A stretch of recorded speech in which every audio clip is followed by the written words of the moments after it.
Nastavenie zmesi na axate. Motor musí byť teplý.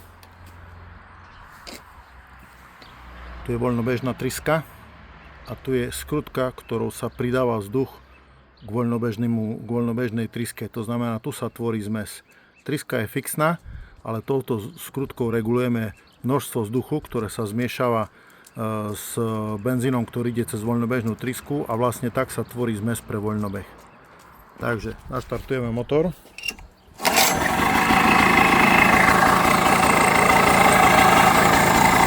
A teraz hľadáme najlepšie otáčky. Môžeme trošku zavrieť ihlu, to znamená, že zmeníme prívod vzduchu, zmenšíme prívod vzduchu a zmes ide na bohato. Motor začína strácať otáčky. Hej. To znamená, trošku mu pridáme osminku otáčky a hľadáme bod, kedy sú najvyššie otáčky. Trošku pridáme ešte.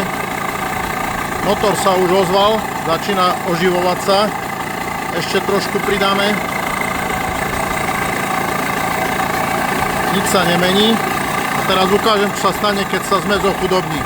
Takisto motor začína strácať otáčky. Hej, to znamená, že trošku vrátime naspäť.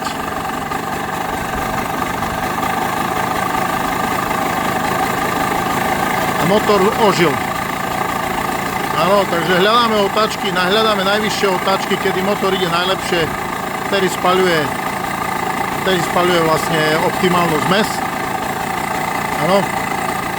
Musí ísť pekne po plyne.